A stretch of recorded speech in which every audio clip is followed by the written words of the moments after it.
Hi everybody, how y'all doing? So we're gonna do our first video of this series. Um, Sorry it's been a while since my introduction. I just had to make sure that I got everything in order. I got all my information right before I decided to make the video. So yeah, let's get started. So as I said in the previous video, I'm gonna start with the technical subject areas first of the CFI PTS, and we'll just keep going through, and then we'll visit skill area 1, which is the whole, teaching adults, and yeah.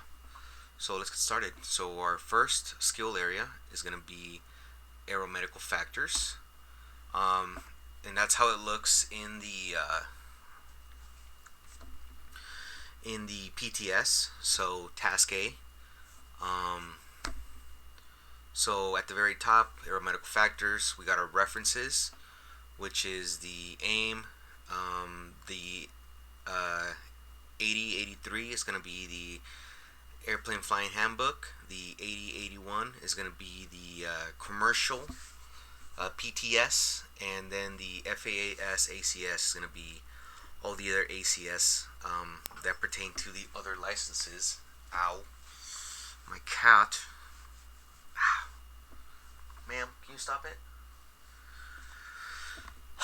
My girlfriend got her this little crab that you put catnip in, and she's just been going off the wall. So she jumps back and forth, and yeah, sorry about that. I'll occasionally get scratched too. So continuing on. So we're just gonna this is what you look at, and this is what I use to make all these lessons that I'm going to be showing to you guys. So take a quick second to look at it, and we're just going to be pretty much following it. The objective and number 1, 2, 3, 4, 5, etc. And yeah, so let's continue. So I always like to put references, and obviously let's go with the objective. Excuse me, jumping ahead. So the objective is to literally what it says in the PTS, to determine that the applicant exhibits satisfactory knowledge and skill associated with the personal health, flight physiology, aeromedical, and human factors as it relates to the safety of flight. So you as a CFI, as you're crafting this lesson, you have to figure out what is in the ACS or the PTS for that particular rating that you're trying to teach your student, and teach that to them, whatever pertains in the ACS or PTS for that license. I always like to put explain like I'm 5, which is the ELI 5, and that just kind of really dumbs it down. So we're going to look at the actions or conditions that may make you sick or disoriented in the airplane, and how to identify them and correct them. So it's pretty straightforward. And for resources, so I always like to use whatever resources the PTS gives me. So obviously it's going to say the AIM, and for the AIM it's going to be chapter 8, and I'm over here wasting time, but let's go ahead and find it. So chapter 8, it's really short. So it's medical facts for pilots. That's chapter 8, and it talks about fitness for flight, medication, illness, effects of altitude, stress, carbon monoxide, vision in flight, hyperventilation. It's pretty much all the stuff that we're going to be going over. It's in the AIM, so make sure to read this as well. Another resource that I always like to go for is a book that was specifically written for pilots. Like I said before, I went to ASU, and I was in their professional flight program, and we actually took a class on human physiology and flight, and this was one of the books that I had to buy for the class. It's Basic Flight Physiology, and it's by Richard O. Reinhardt, MD. I bought it used for like $10-15, so it's on Amazon. It's a good buy. And once again, it takes all these subjects that I'm talking about to a much deeper level.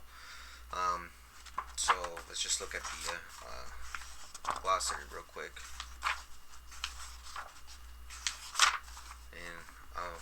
sorry once again. I'm wasting our time here.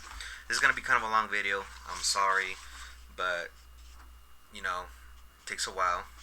So the contents, again, it's basic human anatomy, the atmosphere, situation awareness, hearing, vibration, vision, orientation, sleep, jet lag, fatigue, acceleration, environmental stressors, human factors of automation, in-flight medical emergencies.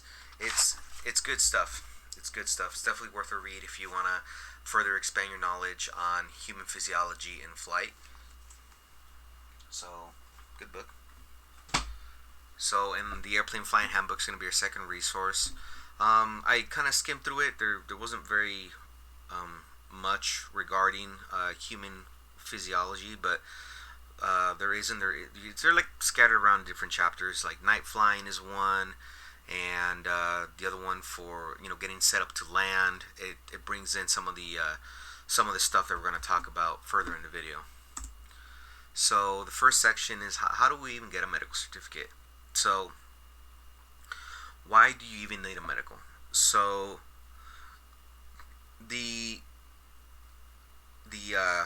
Federal Aviation Regulation states that you need medical to go flying, and also to be an air traffic controller, and different types, like moving along, different types of like flying determines like what kind of medical you need.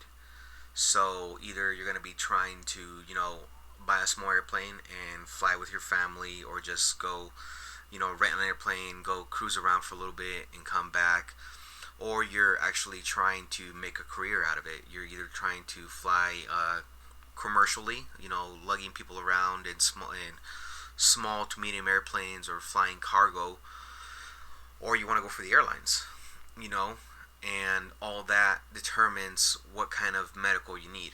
So there are three classes of medicals that you can get. It's the first, second, and third class medical, and they all kind of have like different requirements, like different, like, how do I say this, like medical requirements, so to say. Obviously, first is going to be the most stringent, and there's time limits on how long these medicals last before they expire, and all this is located in part 6123 of the FARs. So going on with class 1 medical, there's like different timelines how long they expire, so I'm just going to read them out. Like, this is stuff that you kind of have to commit to memory. Like I said, I was making these videos mostly for me to like get back in the groove of things, and get this knowledge back in me. So I have a little cheat sheet once again to kind of like make sure I say this correctly, so the internet doesn't tear me apart. So for class 1 medical, or if you're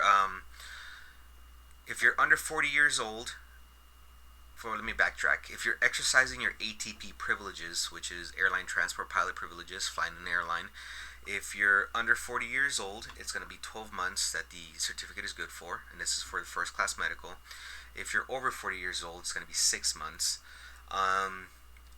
If you're doing any kind of flying, except that doesn't include ATP and commercial pilot privileges, if you're under 40 years old, it's going to be 60 months from the date of issuance. And if you're over 40 years old, it's going to be 24 months.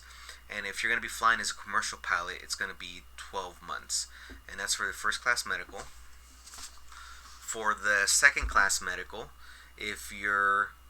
when you're flying as a commercial pilot or in second in command in any sort of ATP related operation, co-pilot in an airline or whatever, your second class medical at any age is good for 12 months. If you're going to be doing any other kind of flying, if you're under 40, it's going to be 60 months. And if you're over 40 years old, it's going to be 24 months. And the third class medical is kind of like the most relaxed, I would say. It's kind of pretty much what you need to be a private pilot. You can also have a third class medical for instruction. If you're if you're under 40 years old, it's going to be 60 months again. And if you're over 40, it's going to be 24 months. So, for example, ever since I've started flying, I've been getting a first class medical. So, since I've been working on my ratings. I haven't done any.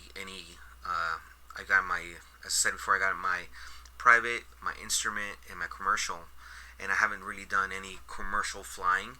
So I actually never done any commercial flying where I actually get paid to fly. So for me, my first class medical lasts 60 months because I'm under 40 years old. So every 60 months, I go in with my, with the medical examiner, and I do my thing. So, how do we even get started? So the first thing you got to do is just you can literally Google FAA medical, and one of the first links would be an FAA link, and you create an account with MedEx Express, and you fill out the questions. Be truthful about your answers, because when you take this into the medical examiner, they're gonna pull up your medical information, and if you're lying or you're diagnosed with something that disbars you from flying, they're gonna be able to see it. Um, so you have to print out some paperwork and bring it in when you do the medical examination.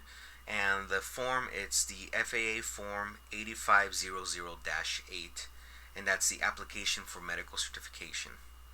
Um, and the medical's pretty easy. All you do is fill out the forms, go in. Once again, in the FAA website, there's a list of medical examiners that you can go to in your state or wherever you live. I still remember the first time I got my medical. I got it with a doctor that unfortunately has already passed away. He lived over here in Litchfield Park here in Arizona, and dude must have been like 87 years old, pushing 90.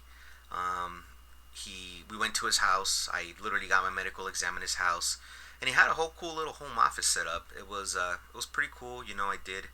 It was the same as any sort of like sports physical that you've ever done, with a couple extra things. He checked my eyesight. I got a drug test, hernia check. Because I'm a guy. Weirdly enough, he actually checked me for hemorrhoids, which I was I was real young. It's like I was like 19, so I was like, "Whoa, you want to look at what?"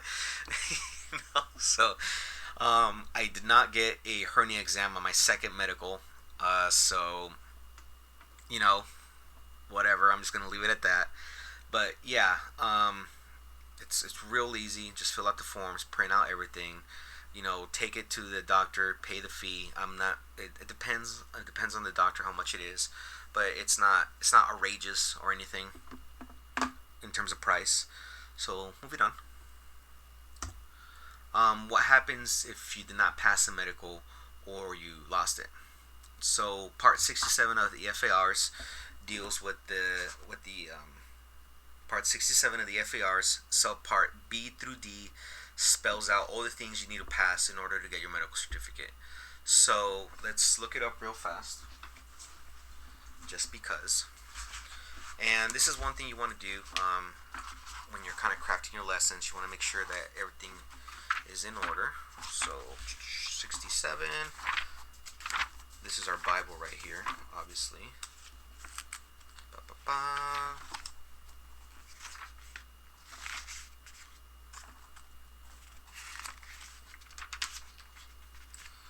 And if you look at part 67, B through D, it literally says subpart B, first class medical airman certificate.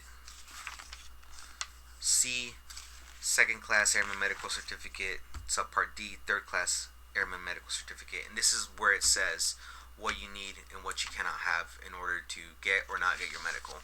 So let's just quickly look at the first class. 20/20 vision. It tells you right here the frequencies that you're supposed to be hearing at. For mental, no established medical history of clinical diagnosis of the following: personality disorder, psychosis. The individual has manifested delusions, hallucinations, grossly bizarre or disorganized behavior. Um, Neurologic, cardiovascular, like you can have any clinical or diagnosed histories of myocardial infarction, angina, coronary heart disease. It's serious things. So these are things that you can actually like get disqualified for. Um, if the doctor diagnoses you with this, like heart replacement. Um, so for example, let's say you got a heart replacement, you would actually be disqualified, or you wouldn't get your medical. So also I think diabetes is another one. Um, high blood pressure. If it's over a certain amount, you won't pass the medical, and that's kind of a thing for me because high blood pressure runs in my family. So I have to be real on top of my health to make sure that my high blood pressure stays low. Because even at my healthiest, which was several years ago, back in college and in high school, I still had high blood pressure. So um, the disqualifying conditions once again are spelled out in Part 67, and your medical will get denied. If your medical gets revoked or denied, you have 30 days to petition an appeal with the aviation medical examiner. Um, I would assume that you have to just kind of Google it. Just Google, my medical got denied, and I'm pretty sure a link will come up. Once again, it's all about finding resources and looking stuff up yourself, and I'm kind of just sort of helping you out with this stuff. If you've got your medical denied, I would probably ask the medical examiner that did your exam what you need to do to petition an appeal. Um, if you believe that your condition will not endanger public safety, you will be issued one of two special issuance medical certificates. The special issuance of a medical certificate is where the federal air surgeon deems that any disqualifying condition stated in subparts B through D will not endanger public safety. It is usually only valid for a specific period of time, and before it can be issued, some tests and assessments have to be done to make sure that you are safe. And once the special medical certificate expires, you have to redo it again. So another type of medical certificate that you can get is called a Statement of Demonstrated Ability, or a SOTA, and they give you this when you have a disqualifying condition that is static or non-progressive. I'm not really sure what condition would apply to that. When I do know one of my friends does have a SOTA, and I mean, for his privacy, I'm not gonna get into it, but his condition is completely not progressive. He's flying fine. He's an excellent pilot, but he getting these getting the SOTA or the special certificate and stuff like that, special medical certificate, does take some time.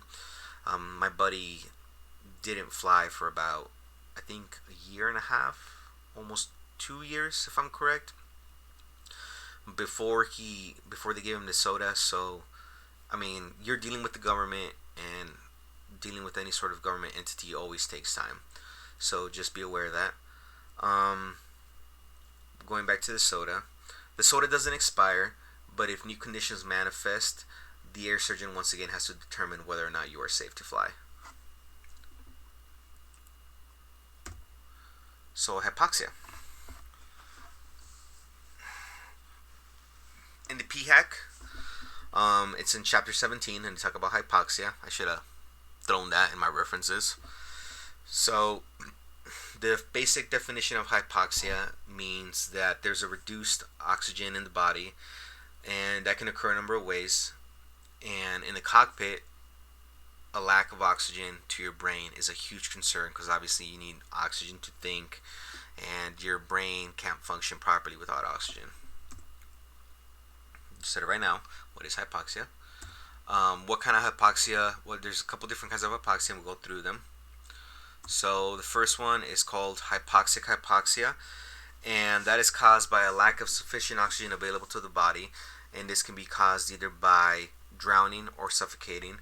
In the cockpit, it's usually due to a lack of atmospheric pressure at high altitudes, because you remember, as we go up in altitude, atmospheric pressure decreases, and even though there's enough oxygen, the ratio of oxygen stays the same all the way up into space pretty much, but there is not enough partial pressure in the atmosphere that you're at to overcome the internal pressures that we have in the body, and as a result, we can't uptake oxygen. So that's hypoxic hypoxia.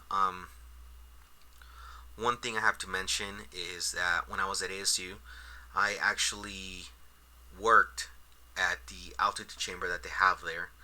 I worked there from my junior year all the way till I graduated.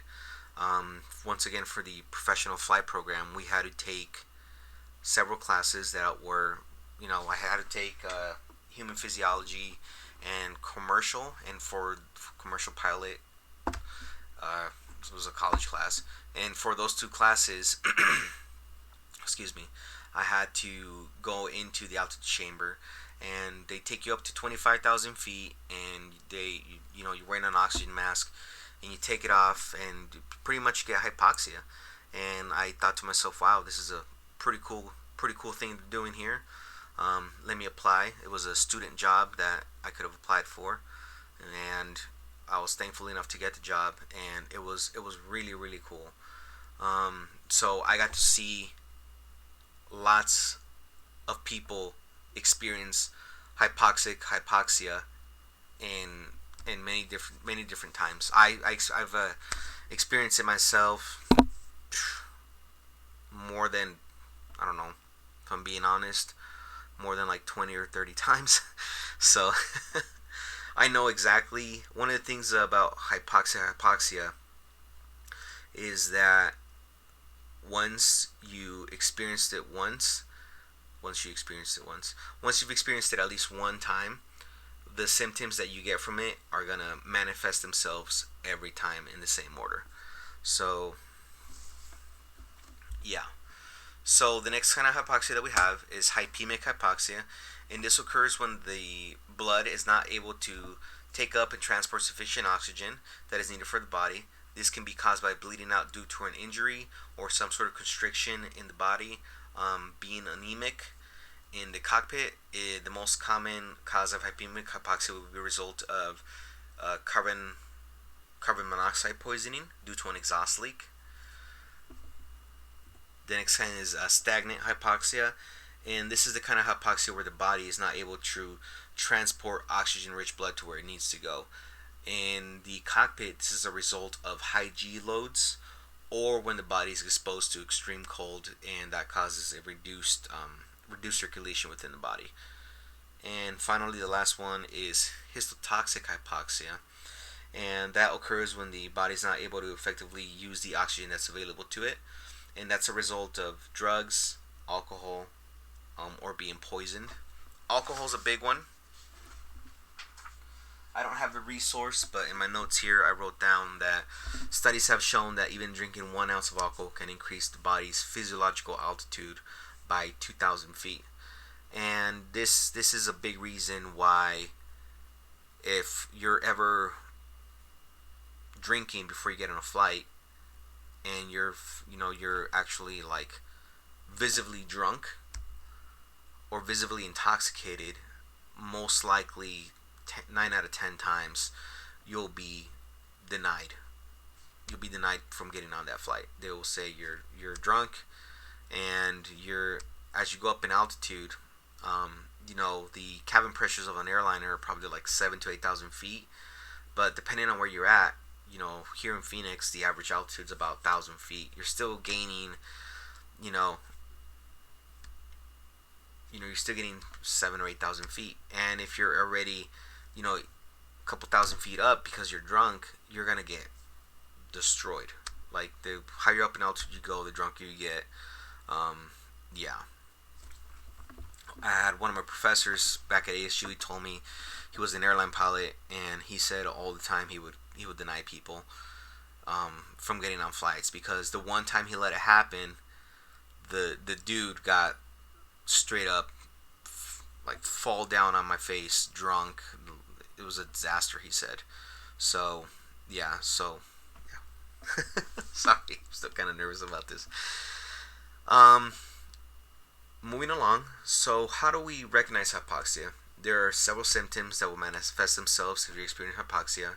cyanosis, your fingertips will turn blue. Headaches, decreased response to stimuli, increased reaction time, impaired judgment, euphoria, visual impairment, drowsiness, lightheadedness, dizziness, sensation, tingling in the finger toes, numbness.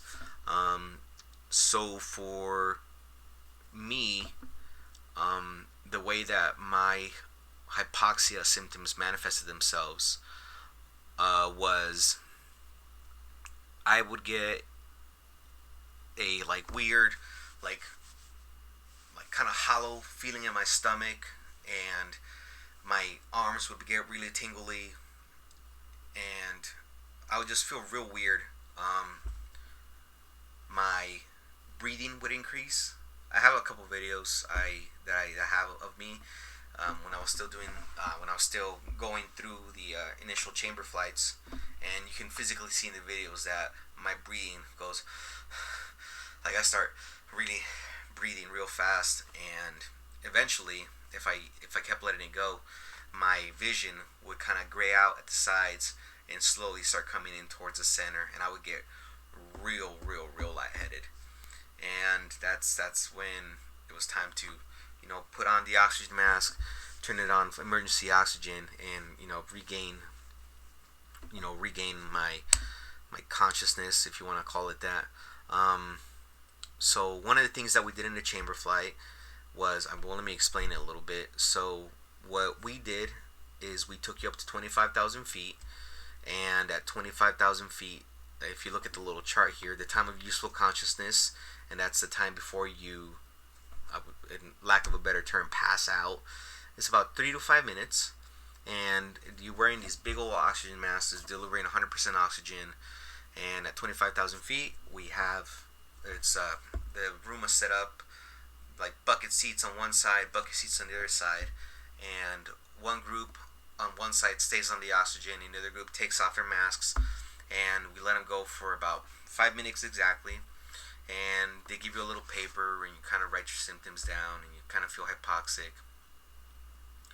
And then after 5 minutes, everybody puts their mask on, their oxygen back on, and then the other group does it. So one of the jobs that I did in the altitude chamber was I was a safety observer. So I sat inside with the participants. I was wearing 100% oxygen, the entire time, and my job was to make sure that if people passed out or they weren't able to put their oxygen mask back on, I would do it for them. Like I said before, I saw lots of different symptoms of hypoxia being manifested in front of me. Some people got really euphoric, which I was kind of envious, because when I get hypoxia, I kind of get really sick. They're on top of the world. They're having a great time. Other people, there was one guy that literally as soon as he took off his mask, within about 5 seconds, he started doing the shakes or whatever, and that was for us. They trained us that was one of the signs that this person was about to pass out.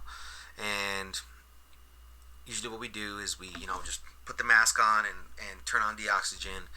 And there was a couple people that the lights were on, but nobody was home. I would stand in front of them and be like, put on your mask, and point at the mask that's literally at their lap, and they're just kind of looking at me, and I'm literally screaming at them, put on your mask or you're gonna die, put on your mask or you're gonna die. And it's kind of funny now, because everybody's staring at me, and I'm literally screaming at this guy. I'm literally putting the mask in his hands, and he was just looking at it. Some people would put on the mask backwards because they were so out of it. And it's kind of cool because when you put the mask on him and you flip on the oxygen, literally within a breath, they're back, wide-eyed and bushy-tailed. They're like, what happened? Where am I? And we're like, dude, if Mauricio didn't do anything, you would be dead. So yeah. So in the cockpit, the number one way to stop hypoxia is to go down in altitude immediately. and also use supplemental oxygen. We're gonna get into the oxygen requirements right now. If you suspect an exhaust leak, open the air vents and the windows and try to get as much fresh air as possible. Obviously, turn off the heat. Um, and for me personally, both of these situations warrant declaring an emergency, at least in my opinion. One of the things that I'm going to try to instill my students is never be afraid of declaring an emergency, because once you say, you know, Cessna 12345 Delta Delta, I'm declaring an emergency, all attention's on you, all resources are on you, whatever you need, you're going to get it. And, once you get down on the ground, you can deal with it. It's, at the worst, you're going to have to file a little form, make a phone call, and explain to the ATC guy what was going on. And that's one of the things that I'm going to really try to instill my students is, when you're up in the sky, when you're up flying, you are the pilot in command. There is absolutely, you are the captain. Like the guy said, I am the captain, look at me. Whatever you say goes, and whatever you need to do to get back down on the ground safely is what you need to do. And never be afraid of declaring an emergency. If you ever have the time, go look at those the accident case studies that the AOPA puts out. And in a lot of those studies, there was a chance for those poor people that unfortunately died. There was a chance for them to declare an emergency and get what they needed to get. In terms from ATC, or because once you declare an emergency, well, you can do whatever you want. And it says in the FAR aims, whatever you need to do to meet the extent of the emergency. So do what you need to do. I just went off on a complete tangent. Um, so this will also prevent any sort of confusion if you're ever in positive control airspace. So if you're in a class Bravo, class Delta, flight following, whatever, it'll your attention's on you. So supplemental oxygen requirements are in part 91 to 11. So from 12,500 to 14,000 MSL, if you've been flying for more than 30 minutes, all crew members need oxygen. If you're flying above 14,000 feet MSL, so the crew members or minimum required crew uses oxygen. And above 15,000 feet, each occupant has to be provided with oxygen. Now, if your passengers want to experience hypoxia, that's on them. But the law says that each occupant has to be provided. It doesn't say use for 14,000 feet to 15,000 feet. It states in the FARs that the minimum flight crew uses oxygen has to be provided and use the oxygen. So above 14,000 feet, if you're the pilot, you got to use oxygen regardless. Now, since we're teaching this lesson at a CFI level, we got to include everything. Now, for the let me backtrack from what I said. So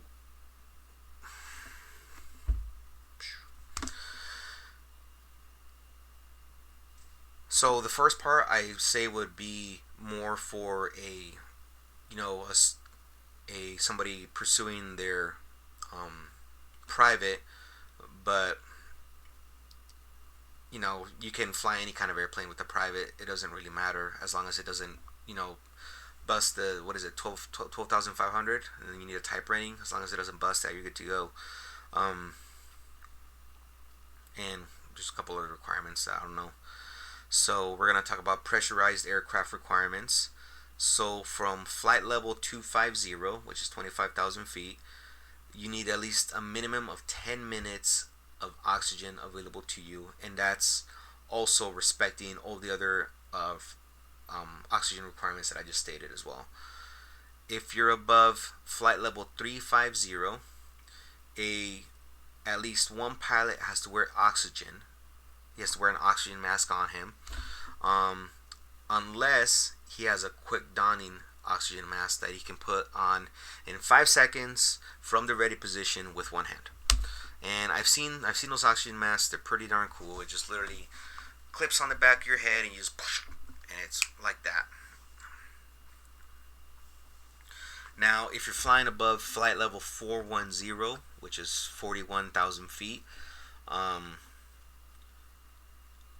one pilot must use oxygen at all times. So just keep that in mind. Oh yeah, and if a pilot gets up above flight level 350, 35,000 feet, if a pilot has to get up to go use the can, you know, get a drink, whatever, go flirt with the stewardess, the other pilot that's remaining in the cockpit has to put on the oxygen mask as well. So one of the final things that I didn't talk about was the chart that I have here, and this is the time of useless consciousness, and this is once again relating to hypoxia. The higher you go up in altitude, the less time you have to react. So, for example, the law is saying at flight level 410, the pilot must use O2 at all times. So, if we look at the chart from 40,000 to 45,000, the time of useful consciousness is 15 to 20 seconds and 9 to 15 seconds. So, and this time actually speeds up if you experience some sort of like rapid decompression. It just goes by even faster.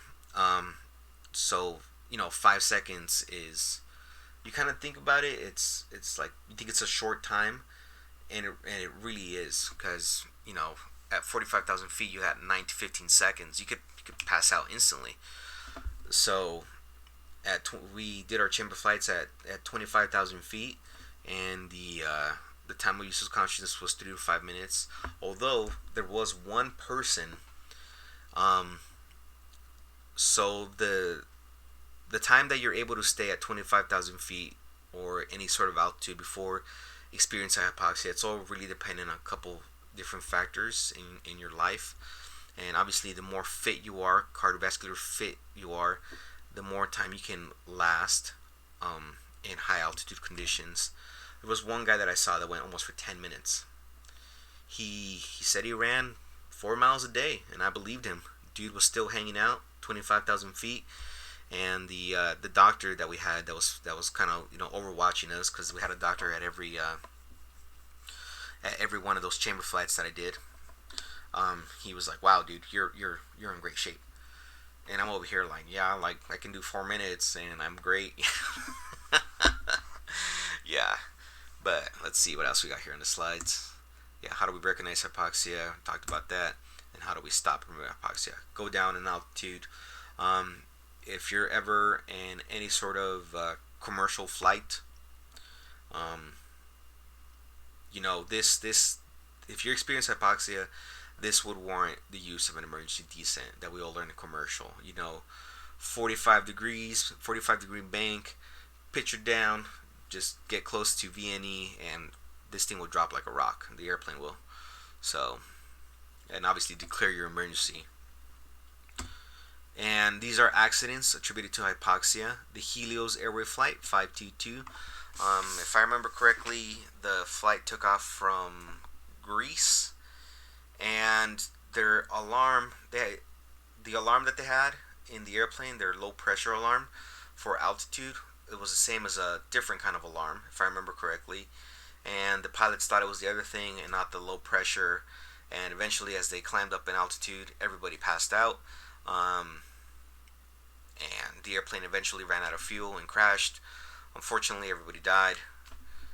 And the same thing with the 1999 South Dakota Learjet crash. It was a famous golfer. I forgot his name. He took off from somewhere around Florida, Georgia, I think. And once again, they climbed up in altitude, and they had some sort of problem with their pressurization, and everybody passed out in the aircraft from hypoxia, and they unfortunately passed away. So people have died to this. Sorry about that, I just hit the mic. People have died to this. It's very serious. So please, I would encourage you, if you ever have the chance, to go on a chamber flight and go experience hypoxia. It will.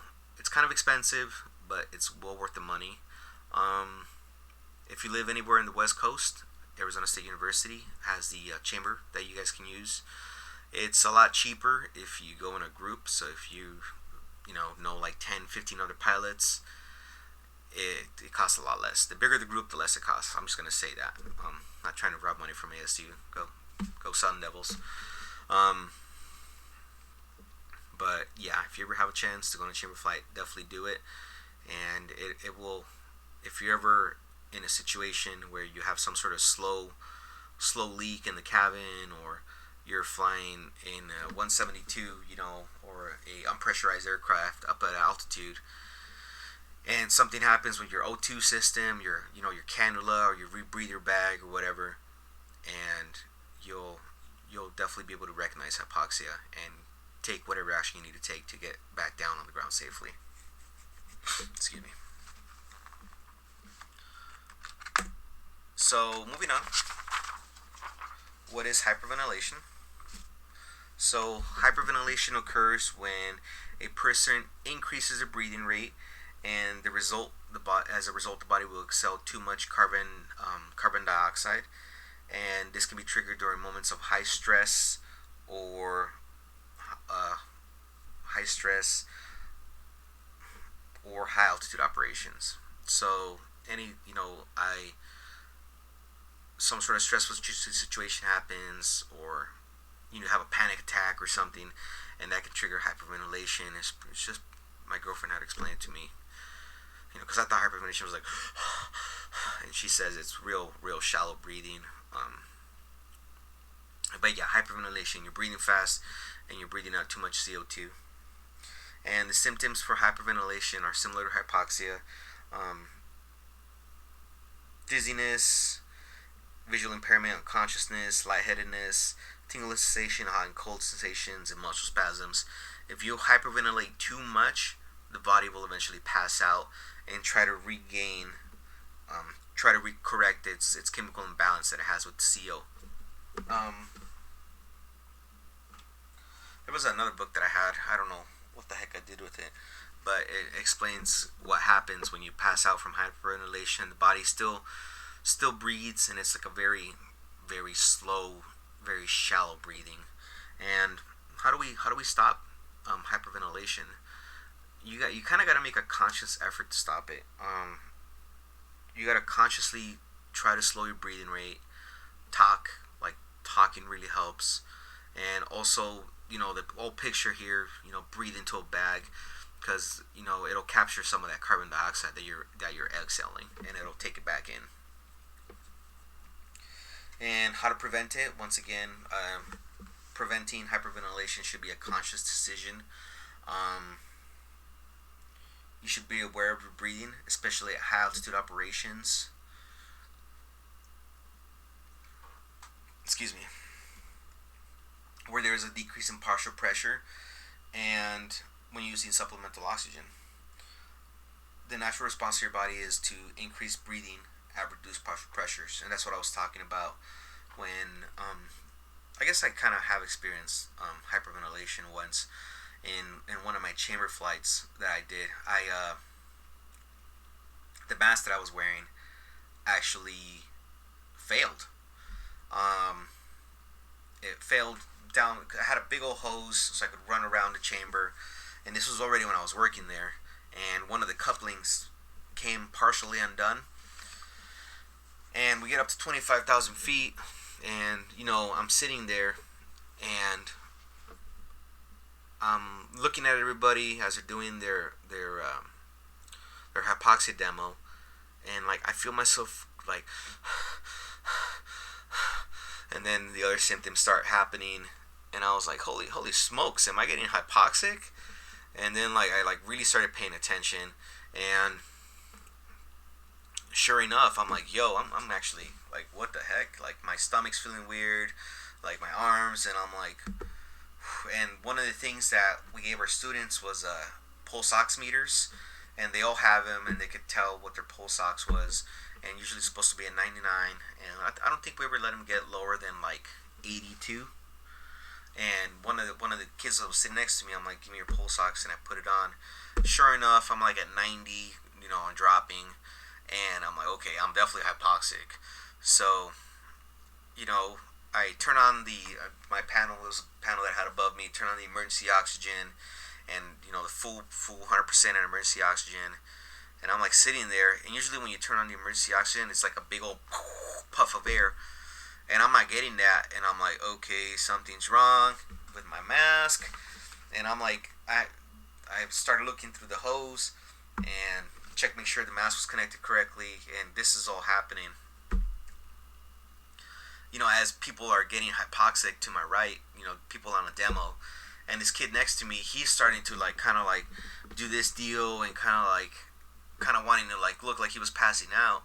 And I'm like, dude, like this is the worst time for this to happen, bro. Like I'm hypoxic. This dude's like looking like he's about to pass out. And I'm like, put on your mask. And he's like, oh. And I'm like, okay, you're done. Got the mask on him, and then I switched over my radio to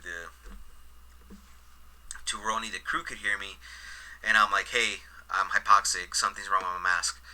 And I started looking through my hose. I had like 20 feet of hose that I had to look through. And sure enough, halfway down the hose, one of the couplings came undone, and I put it back together. And once I connected that, the big old puff of air hit me. And yeah, I'm going on a bunch of tangents. I'm sorry, folks. I'm making this video super, super long. But yeah, but I did notice myself hyperventilate. So moving on, middle ear and sinus problems. So there are cavities inside your ears. If you look at the picture here, you got your right here in the middle ear, balanced air pressure, and you got the sinuses, which are kind of like I think they're up here, and you got some right here too, and they're filled with gas, and they react to partial pressure, and the main cavities are your middle ear cavity and your sinus cavities. And when you go up in altitude, the partial pressure decreases. So as pressure decreases, gases want to expand. So in your middle ear, the gas expands, if you look at the picture, and it pushes out throughout the eustachian tube. The eustachian tube is located in the back of your throat, and as you go up in altitude, air pushes out through the eustachian tube, and as you go down in altitude, the gas compresses and air is supposed to go back up your eustachian tube.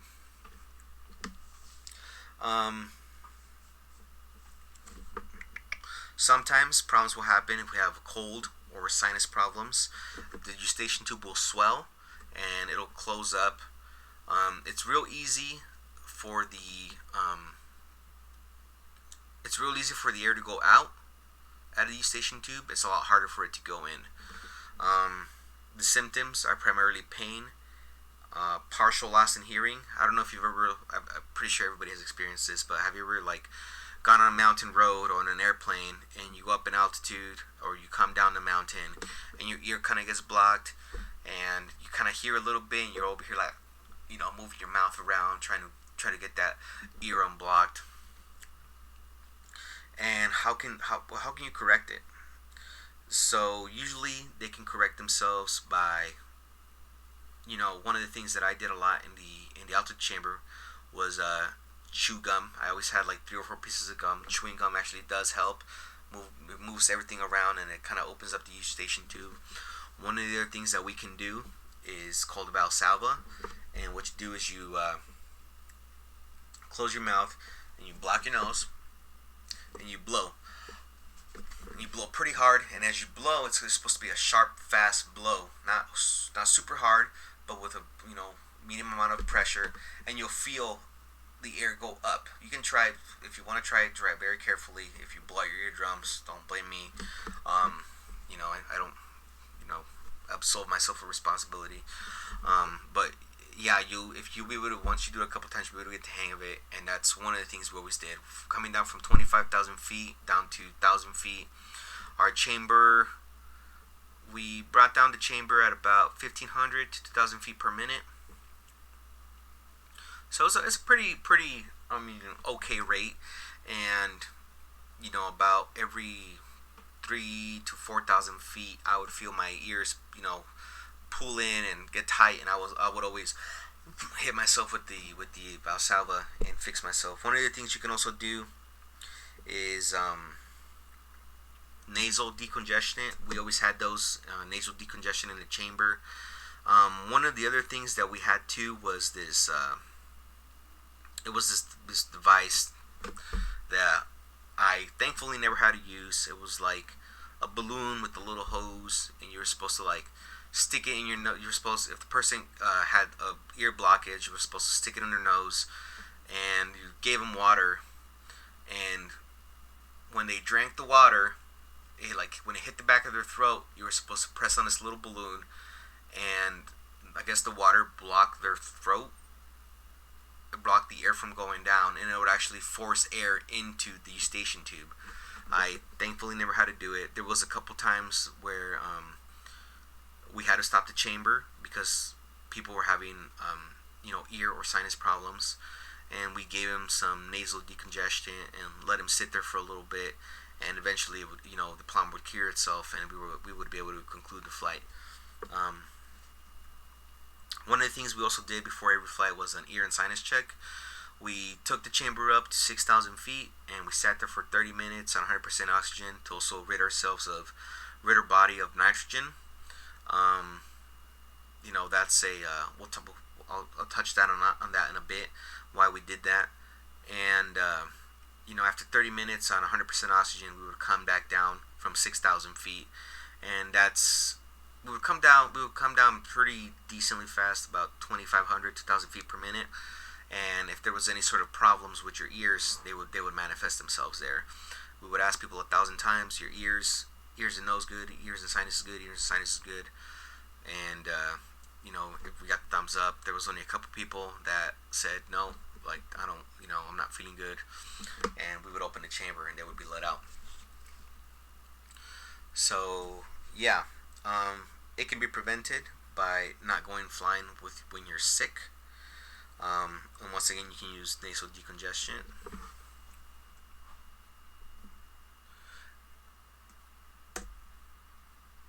And what is spatial disorientation?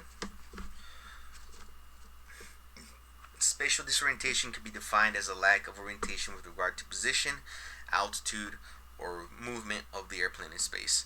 So as the airplane is moving around in space, in the air, you just don't know where the heck it's going, man. You don't know if it's going up, down, left, right, sideways, zigzags. You just don't know.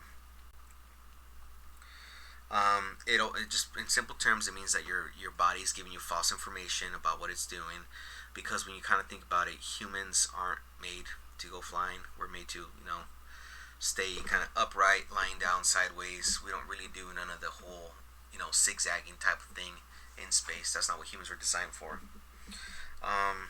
And the body uses 3 different systems to make sure that we're oriented. The first is the vestibular system, and those are the organs found in the inner ear. And if you look at the picture, it's kind of this shell-looking thing, kind of looks like a snail, and then to the left of that, it's like a whole bunch of little circles. Those are the semicircular canals, and those give you, kind of think of it as a horizontal, vertical, and 45-degree angle, and those are filled with fluid and little hairs. And as the fluid moves around, it bends the hairs, and the hairs send electrical signals to the brain, and that's how it interprets your orientation in space.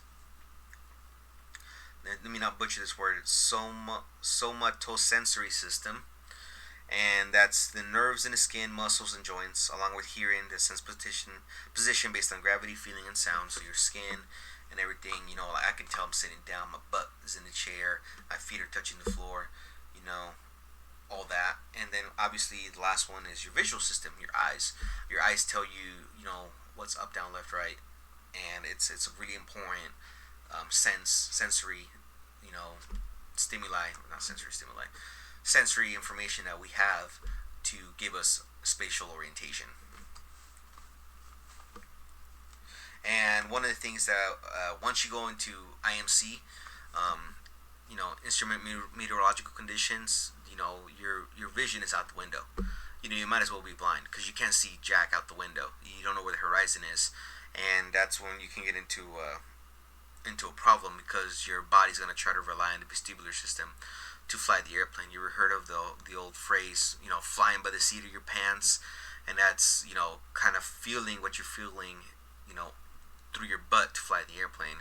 And as we go on into explaining what kind of different spatial disorientations there are, you'll be able to see that you kind of don't want to fly by the seat of your pants, especially in IMC.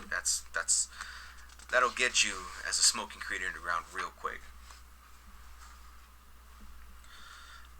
There are three kinds of spatial disorientation, and each one has different kinds of disorientation that it can produce. The first one is vestibular. The first ones are the vestibular illusions, and these are illusions that are caused by the vestibular system. And as I said before, it has the semicircular canals, and they're filled with fluid, and there's fine hairs lining the inside of those canals.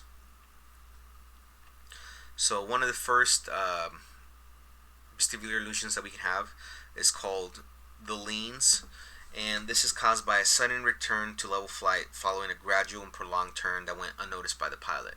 So, for example, we're flying along, holding our yoke, and since we have a heavy hand, we kind of pull on the yoke a little bit, and the airplane's in an ever slight bank.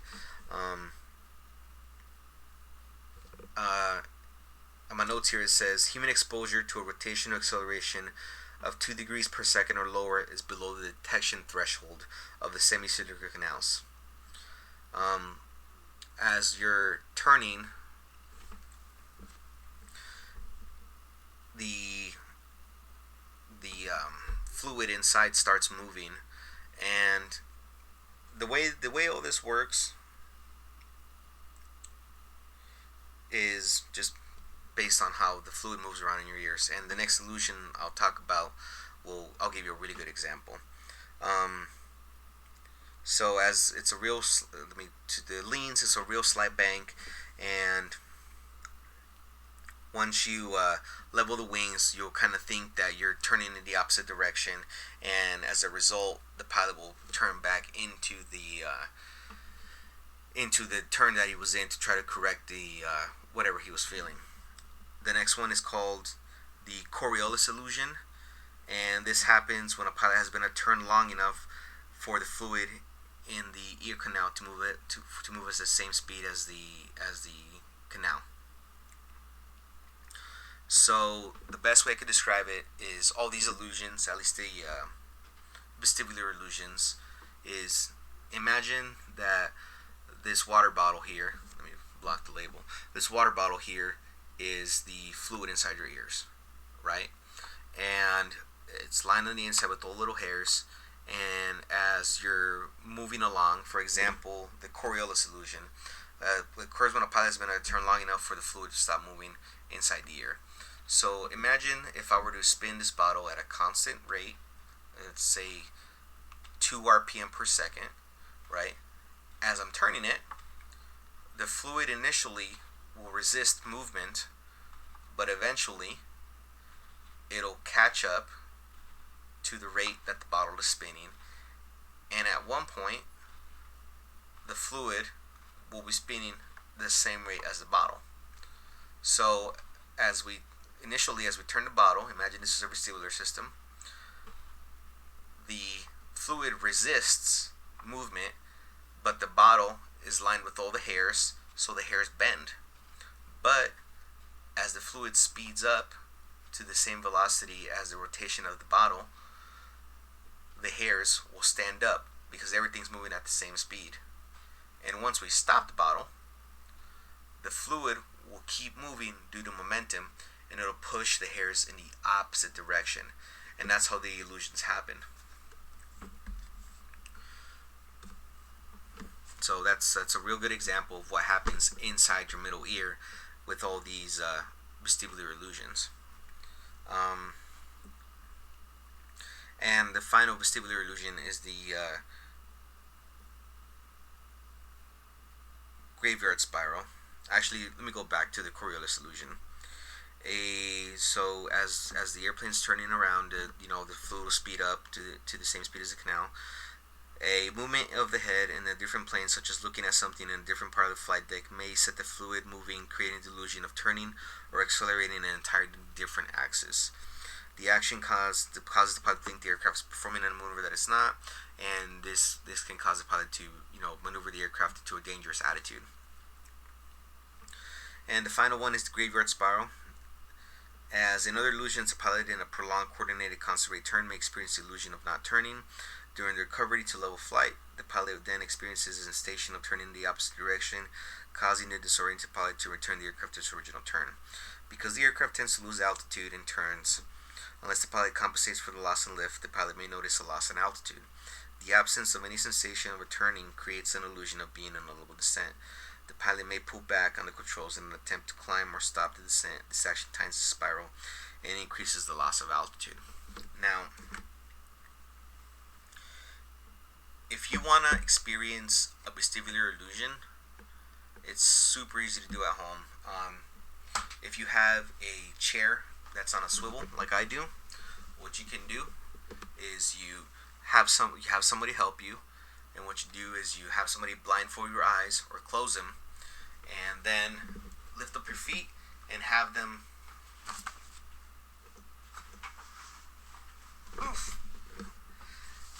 spin you in a direction, in one direction, at a constant rate, with your eyes closed, keeping your head level.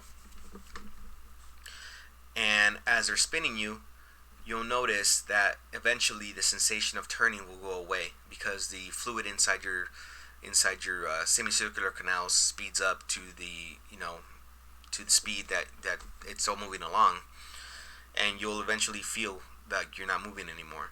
And once whoever's helping you stops the chair, you'll literally feel like you're spinning in the opposite direction. It is the craziest thing. And if you want to experience the worst dizziness of your life and vertigo, what you then do afterwards is open your eyes and tilt your head backwards. It'll literally feel like you're tumbling backwards, and it will give you the worst dizziness of your life. Like, dude, I want to throw up right now. So do it at your own risk, but that's a way to experience a vestibular illusion at home. It's as long as you don't put your head back, you'll be fine.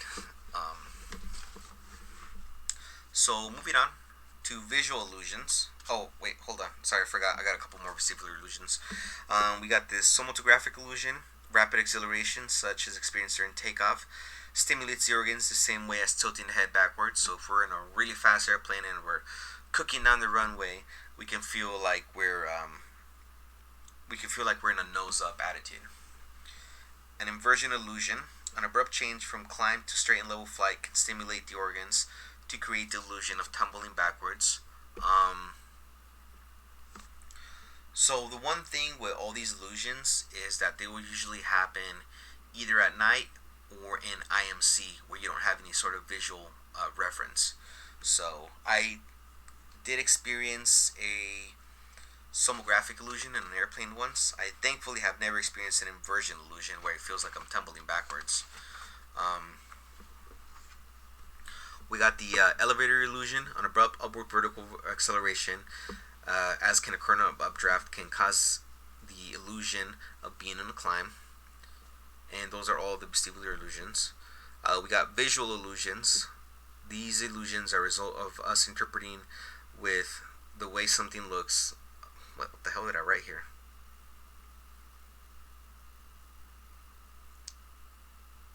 Wow, I apparently typed terribly. So these illusions are pretty much our eyesight getting tricked. So we got a false horizon, and that's caused by a pilot looking at a deck of clouds or light on the ground and us orienting ourselves with them. So either the lights can be in a weird way, the clouds in a weird way, and we're looking outside and not looking at our instruments, and we'll align ourselves, the airplane, with whatever we think the horizon is, and it might be a false horizon. And autokinesis is caused by looking at a singular point of light in darkness, and it'll start to move around and flicker. You can do this yourself if you're out somewhere dark. Even here in the city where I live, you can go up and look at the night sky and try to like focus just on one star in the sky, and you'll eventually start to see it kind of do this, and that's caused by your eyes just twitching. Um, so yeah. Then we have optical illusions, and these are our eyes misinterpreting what we're seeing. So the first one is their runway illusions. A narrower than usual runway can create the illusion that the aircraft is at a higher altitude than it actually is, and the pilot will fly a lower than normal approach. Conversely, it's the opposite. If it's a wide runway, the pilot feels lower, so they'll fly a higher approach. I did all my flying out of Goodyear Airport, KGYR, and it's a pretty darn wide runway. There's another airport that's close to Goodyear, and it's called Akchin, and it's really narrow, and it's one extreme to the other. And flying to those two airports really helped me, figure out these illusions real good, because Goodyear jets land in Goodyear, big old jets, and Akchin is a tiny airport. A jet couldn't land on it, like not even a small private jet. um, Runway and terrain slope illusions. An upsloping runway or upsloping terrain or both can create an illusion that the aircraft is at higher altitude than it is, actually making the pilot fly a low approach. Conversely, it's the opposite for a downsloping runway. We'll think that we're low, so we'll fly a higher approach. Featureless terrain illusion. This illusion can be caused by water, snow, or the absence of ground reference, and cause the pilot to fly a lower approach. I have definitely fallen for the featureless terrain illusion. I was flying to Coolidge, and I think Coolidge is Papa 08. I was flying there at night, and let me tell you what, man, that airport is surrounded by nothing, and at night it was just literally you do your clicks to get the runway lights on, and it's just literally the only thing that lit up was just a rectangle on the ground, and that was it. It was just a complete black hole effect. There was no pappies, no vazzies, no nothing at the airport. So, or is there? I don't remember there being a pappy or vazzie. I don't know. That would be a good time to go check your chart supplement. But yeah, but I definitely flew a low approach. I banged the airplane on the runway. It was just a bad landing, all in general. Water refraction. Rain on the windshield can create an illusion that the airplane is higher than it should be, making the pilot fly a lower approach. Haze. Atmospheric haze can create an illusion of being at a greater distance and a height from the runway. As a result, the pilot has a tendency to fly low on the approach. Now, the haze, I have seen it a bunch, especially here in Arizona. When the atmosphere is real stable, there's always a haze here. And especially where I fly, in the practice area that I fly, there's lots of mountains out there, small mountains, but when it's real hazy, it is actually pretty darn cool, because we're not very far from the mountain, maybe like 15 nautical miles, 20 nautical miles, if that. But with the haze and everything, they look like they're 100 miles away. All you can see is the little peaks of them. It's actually really cool looking, but it'd be a lot more frosty if I was shooting an approach to an airport and it was real hazy out. Fog. Flying into fog can create the illusion of pitching up. Pilots who do not recognize this illusion often steepen the approach abruptly. And ground lighting illusions. Lights along a straight path, such as a road, or lights on moving trains, can be mistaken for runway approach lights. I mean, you know, cars moving down a road can almost have the same effect as some sort of approach systems at airports. You know, like the little rabbits. You know, the lights that go on a string. So you really gotta be sure about where you're at. So how do we recognize spatial disorientation? Spatial disorientation can be pretty much recognized by cross-checking your instruments, especially if you're flying, IMC or at night. You should be, if you're flying VFR, you definitely get those couple hours of. Let me go back. If you're doing your private pilot, if you got a private pilot's license and you're flying at night, you have to receive a couple hours of instrument training. So you should definitely be cross-checking your instruments to make sure that everything's oriented. If you get any sort of spatial disorientation, the number one thing to do is look down at your instrument cluster and lock on it. Don't move your head, lock on it, and trust your instruments. Whatever your body's telling you, no matter what, you have to trust the instruments.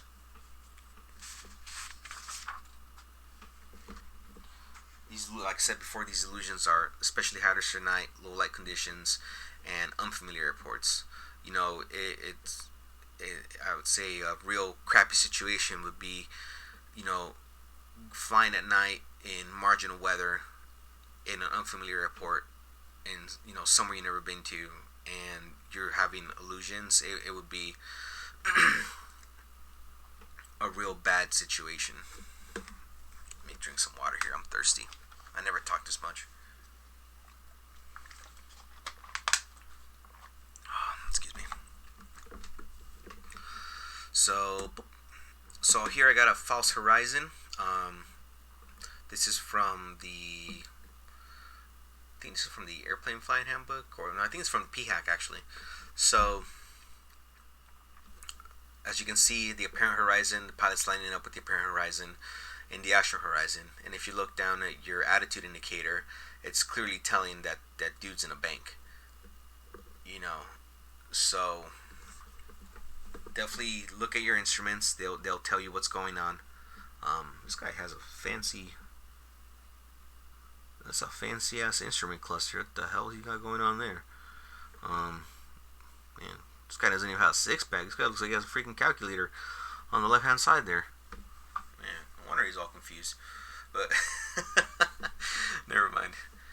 But yeah, that's his false horizon, and you got the haze. YouTube, you can still see the numbers, so don't knock me off for copyright infringement. You can see the numbers. This is what the haze looks like. All the mountains look real distant and stuff. And moving on. So motion sickness. Motion sickness is caused by the brain receiving conflicting messages about the state of the body. It can happen in turbulent air or while performing maneuvers. What are the symptoms of motion sickness? Is dizziness, sick, feeling unwell, and how do we prevent it? Motion sickness happens usually when a person's barely learning how to fly, their first couple flight lessons. I definitely got motion sickness a lot when I was first learning how to fly. What got me were steep turns. Yeah, steep turns, they really got me. And I'm pretty sure once I get back behind an airplane and start flying again, the steep turns will get me again. So it should go away after a couple flights. Turbulent air also got me as well. When I was first learning how to, fly via reference of instruments only, and I was wearing the hood for my instrument.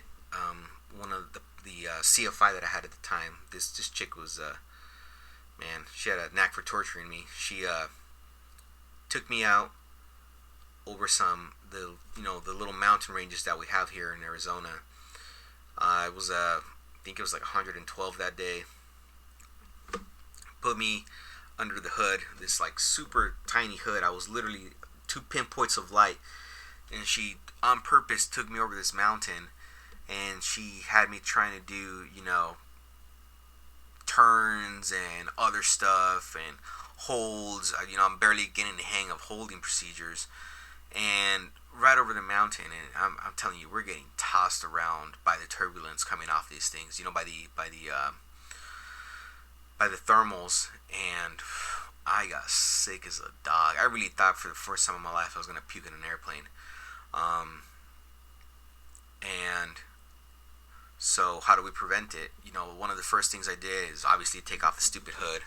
I told her, I'm like, you got controls, I'm done. We're going back.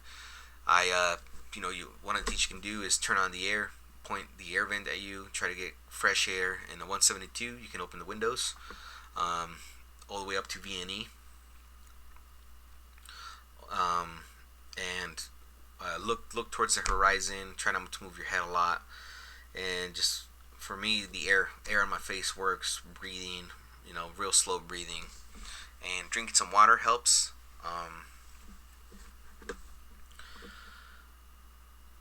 One of the other things too that I've heard that can prevent it or treat it, because this is all the same thing as preventing it and treating it, is ginger, fresh ginger, ginger ale, ginger candy. Apparently has anti nausea or dizzy properties to it. So I'm pretty sure one of the things that I'll do for my students is carry some sort of like actual strong ginger candy or dry ginger, in my flight bag that I can, give to them when they're feeling sick. And obviously, if you have the opportunity, let's see here. I should have it here.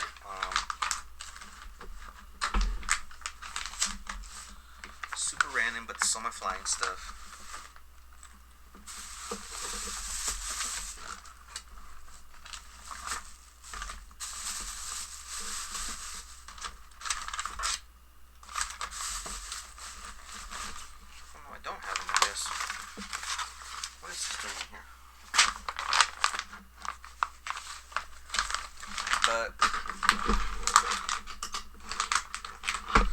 Sorry about that.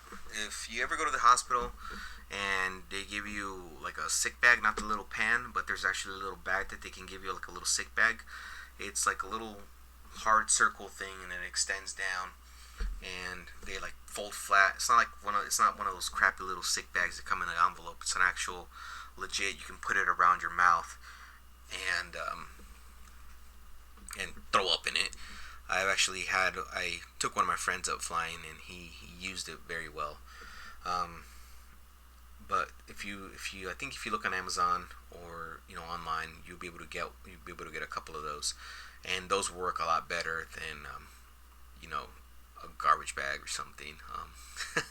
That made me actually think of something. Back when I was in ASU, we used to kind of do like a homeroom type thing, like a class where everybody would get together and they would talk about how we're all doing in the aviation program. They would congratulate the people that did their first solos or got a license or whatever. And I remember one day the teacher came up, the professor. She came up and she pretty much told the entire aviation program that we needed to calm down on eating before flights or drinking a lot of water, or we needed to figure out how to get over our motion sickness, because the flight school that ASU was using, the 3-letter flight school, was experiencing lots of instances of explosive vomiting. So if you're flying and you feel sick, don't hide it. Tell your instructor immediately, and especially for these hopeful CFIs that are watching this, make sure you tell your student, if you feel sick, let me know. That's the one thing you always want to tell your students. You want to make them feel very comfortable in the cockpit. When I took people flying, I 110% let them know, like, hey, if you're feeling sick, let me know this is your flight. Like whatever you want, we'll do. If you want to fly just straight, we'll fly straight and level. If you want me to do turns, I'll do turns. It's you're my guest, and I want you to have a great flight. And you know, everybody that I took flying, they always let me know, what they were feeling. And thankfully, my friend that I took flying, he let me know that he was gonna puke, and we were doing like steep turns and other stuff, and he was already getting pretty sick, and we were heading back towards Goodyear, and we were another airplane was converging towards us. Not close enough to be like a real alarm, but close enough for me to make a abrupt maneuver to the right, and that was the thing that set him over the edge. And he had to use a sick bag, but he was like, "Dude, where's the sick bag?" And I'm like, "It's right there." I always had it in the right pocket. Reached down, boom, used it, and the rest of the flight smelled like puke. But I mean, it was in the bag, right? So yeah, one of the things you can do is take Dramamine, but it can make you drowsy, so watch out for that. Carbon monoxide poisoning. What is carbon monoxide? Carbon monoxide is an odorless gas that's produced by combustion of gasoline or aviation fuel inside the engine. It can enter the cabin if there is a crack in the shroud surrounding the muffler. The shroud that heats up the air for the cabin heat, and it's especially dangerous because carbon monoxide is 200% more attracted to hemoglobin, your red blood cells, than oxygen is. The symptoms of carbon monoxide poisoning is headache, blurred vision, dizziness, drowsiness, and a loss of muscle power. How do we detect carbon monoxide poisoning? It can be detected by smelling exhaust fumes. I mean, we all know what general aviation exhaust fumes smell like. To me, it literally smells like the water heaters in Mexico. That's just what they smell like to me. So, if you smell that, definitely be aware. And then they also sell these carbon monoxide detectors. They're chemical detectors. You stick them in the airplane, kind of just set them and forget them, and they last for I don't know how long. They have an expiration date on them. And this one right here, by Sporty's Pilot Shop, dark spot indicates danger. So if you look, if you're chugging along and you're 172 and you look down at your CO detector and it's all black, you have a carbon monoxide leak somewhere in your cabin, and you should definitely be worried there. How do we stop it? You get fresh air, turn off the cabin heat, open the windows, open the vents, and get your butt down. This once again would be if I suspected a carbon monoxide leak inside the cabin, I would personally declare an emergency, because nobody wants to be breathing in exhaust fumes and potentially passing out. So this is definitely warrant, in my case, of me declaring an emergency. Fatigue and stress. What is fatigue? Fatigue is frequently associated with pilot error. Some of the effects of fatigue include degradation of attention and concentration, impaired coordination, and decreased ability to communicate. So, it's pushing. Let's see here. It's pushing midnight, 12:30, where I'm at. So I'm pretty tired. I just really wanted to get this done. I'm getting, I can feel myself kind of like, I'm trying to read and stay alert, and it's kind of just, we've been tired, so we know what's going on. Stress is the body's response to physical and physiological demands placed upon it. The body's reaction to stress includes releasing chemical hormones such as adrenaline into the blood and increasing metabolism to provide more energy to the muscles. So stress is like your body kind of like fight or flight. You dumps adrenaline and other stuff into your body.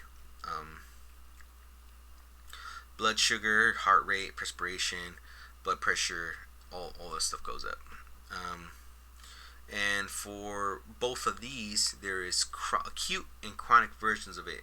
Acute fatigue might be staying up late and trying to fly the next day. So for me, if if I stay up for 2 more hours and go to bed at 3, 4 in the morning, I'm gonna have acute fatigue. Tomorrow I'm gonna wake up and I'm gonna be obviously tired. So, but if I do this for a couple weeks in a row, I would have chronic fatigue. Um, and the same thing with stress. There's whatever, if it's quick stress, you got in a fight with your girlfriend, or your favorite football team lost and you're really into sports, that could cause stress. But if it's day in, day out, that's chronic stress. you know it's continued exposure to the stressors, and both of these conditions are mentioned because they both interact with each other. Continued fatigue will stress your body out, and that's not a good place if you intend to fly an airplane. The effects of fatigue are mild hypoxia, physical stress, psychological stress, depletion of physical energy resulting from psychological stress, sustained psychological stress. One way to recognize it, if you're tired or stressed before a flight, is to use the I'm safe checklist. And if you're tired or stressed, it's not a good idea to go on it. Once again, the I'm safe checklist is illness, medication, stress, alcohol, fatigue, and emotion. So, right there it's there, stress and fatigue. If you got in a fight with your old lady before you go flying, and all you're thinking about is you want to break up with her, or you want to get back and make it up to her, you're not safe to go fly. If you went out with your boys, you guys went out partying, and you were the DD because you had to go flying the next day, but you still stayed up all night and you're super tired, it's not, you shouldn't go flying. So, and how do we correct it? Obviously, the first one is go to sleep earlier, get more sleep. That's easier said than done once you become an adult. And for stress is a much more complicated one. I would say the first step to try to reduce stress is try to figure out what some of the stressors are in your life. And the easiest way, at least for me, is to just sit down and kind of write out what stresses you out. It might be it might be actually kind of liberating, because it could kind of help you out what you need to cut out in your life to reduce stress. So definitely identify what stresses you out and try to work on correcting that, and reducing stress in your life, because ain't nobody trying to be stressed all the dang time. Like I said, this is a long one. All of my lessons are gonna be super long, so if you're still sitting through this, you're a G. Thank you. So yeah. Dehydration. What is dehydration? Dehydration is when you have a critical loss of water in your body. How do we recognize it? Thirst. Thirst. Your pee gets more yellow, and you start to have headaches and cramps. And what effect does it have on the pilot? If you have headaches, not good. Cramps, not good. Thirsty, dry mouth. All you're thinking about is water. Like right now, I've been eyeballing my water bottle because I've been talking so much that my mouth's getting so dry. So,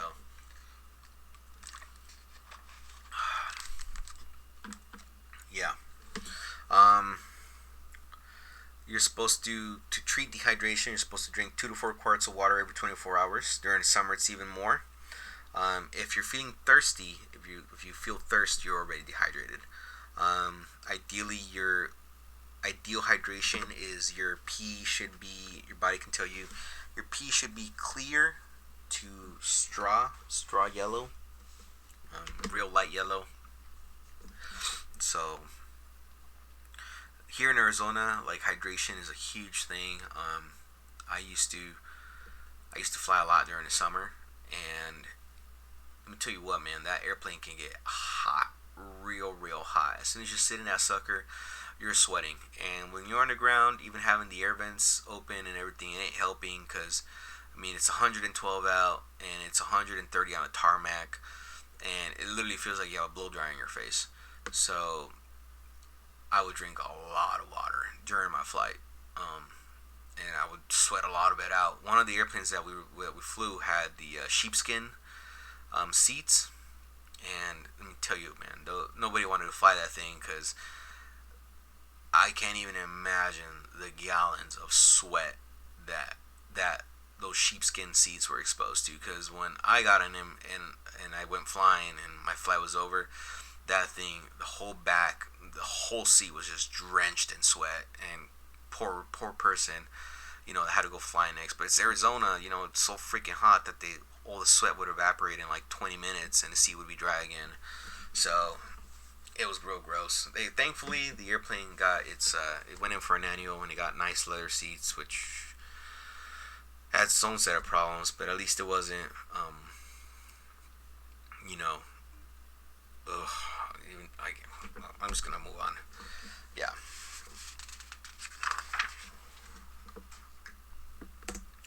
Alcohol and drugs. So, what do alcohol and drugs do to your body?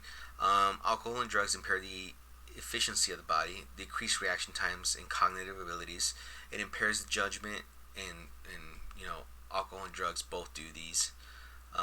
Even having one drink can affect the body. Uh, Under the FARs, you have to wait 8 hours from consuming an alcoholic beverage. So think about it: 8 hours from bottle to throttle. If your blood alcohol is below 0.04 blood alcohol level, you're good to go. If you're hungover, you are still under the effects of alcohol, so you can't go flying. 6153 states, that's the FAR 6153, states that no pilot can take a drug knowingly if a drug makes the pilot unable to meet the requirements of the certificate. And 9117 prohibits the use of any drug that affects the person's faculties in any way contrary to safety.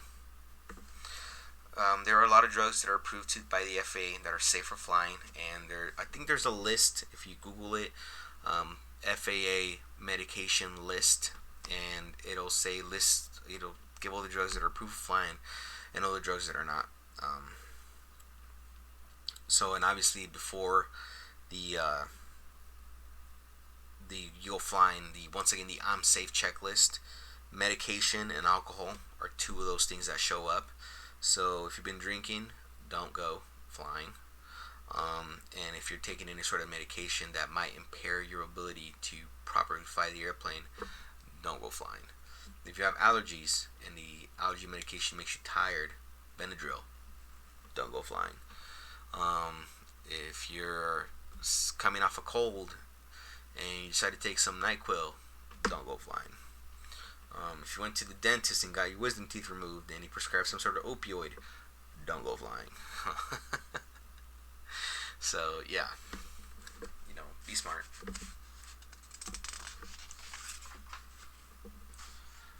I went scuba diving and I have a flight to catch. So altitude-induced decompression sickness (DCS) is a condition characterized by symptoms resulting from exposure to low barometric pressures that cause inert gases, mainly nitrogen, normally dissolved in fluids and tissues, to come out of physical solution and form bubbles. So think about it. Think about this. When you go scuba diving, the body, as you go down underwater, the pressure increases. So as the pressure increases, your blood absorbs more nitrogen. It dissolves into the body and your blood and all the fluids and stuff. As you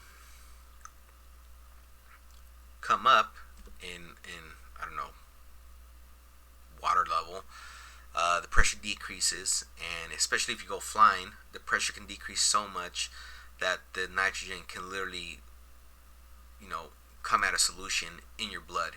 So, think about the same thing as looking at a soda. You look at the bottom, you pour soda into a glass, and the bubbles just come out of the solution, out of the soda like nothing, and that's pretty much what's happening in your blood. Definitely don't want that happening. and that's because so much nitrogen gets dissolved in your blood and your tissues. Um, what are the symptoms? If the nitrogen is forced to leave the solution too rapidly, bubbles form in different areas of the body, causing a variety of signs and symptoms. The most common symptom is joint pain, known as the bends. Um, and so, touching back to what I was talking about, the altitude chamber, we did a purge where we had to breathe 100% oxygen for 30 minutes. It was the nose and sinus check, and that was to try to rid the body of nitrogen. And we were in 100% oxygen the entire time. And once the chamber flight was over, the medical, the doctor would take everybody in a room, and he would explain to us that there was a slight possibility that we could have, we could get nitrogen bubbles forming in our blood from the chamber flight. And he gave us a number in case, we got that. And yeah, it's a thing. So, what happens if you want to go scuba diving? Um, it's recommended that excuse me, you can go scuba diving and whatever you want, but it's recommended that if you're going to be flying at flight altitudes up to 8,000 feet, wait at least 12 hours after diving. That does not require a controlled ascent. Non-decompression stop diving. And at least 24 hours after doing a dive that requires a controlled ascent, decompression stop diving. Apparently, if you go deep enough in the water, and as you're coming up, you have to stop at certain, depths to allow the blood to get rid of the excess nitrogen. If you come up too fast, the nitrogen can come out of solution. It could straight up kill you, because the nitrogen bubbles will form everywhere in your body. And apparently, if they go into your brain, it's hella bad. So yeah, wait 12 hours if you don't have to make any decompression stops,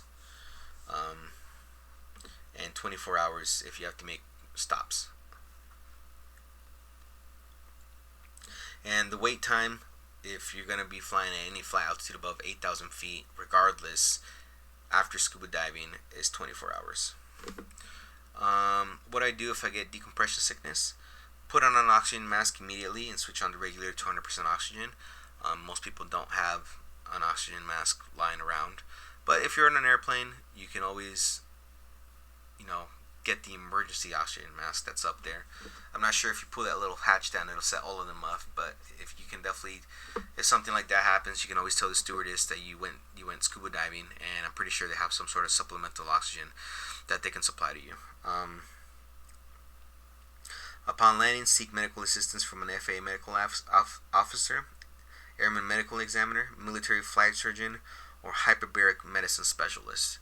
So you can't just go to any old hospital. You got to contact these people. They know what's going on, and they'll get you the help that you need.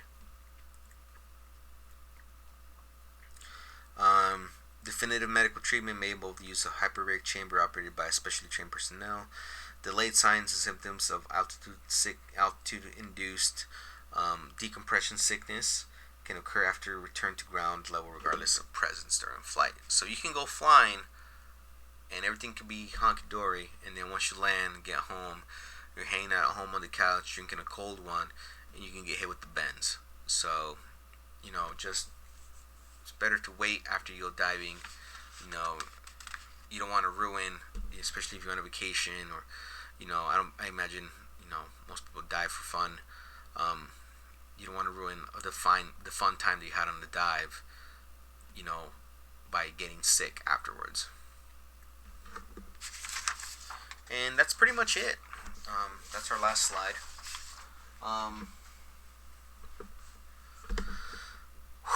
Wow, we got over it. So, thank you. I talked a lot. My throat now hurts. I'm getting pretty tired. Hopefully I made sense through all of this. I'm not even going to edit it. I'm just going to upload it and let the internet judge me. Once again, if you stuck around and heard my rant and ramble, I really appreciate it. Please come again. Um, like I said once before, this is the first video of the technical subject areas or technical skills, and I think the next one is runway incursion and avoidance. And from the intro video, that's actually a really important thing that we have to hit, and I'm gonna really be super detailed. It might be a little bit longer than this one, I'm not sure, um, because that is one of the required items that the examiner is gonna ask on your check ride, and you have to present this information to him. Obviously, this information can be used for any sort of flight planning. Um, you can just take all this information and put it on a sheet and just take notes from what I said, and you can go off on your own and look at the resources and come up with your own lesson plan. Um, but yeah, man, thanks for listening. Subscribe, like, notification. Once again, I can't believe I'm saying that. And I hope to see you guys again. Just one last thing. Just remember, remember. The harder you ground, the sooner you'll be outbound. Thank you, y'all. Have a good night.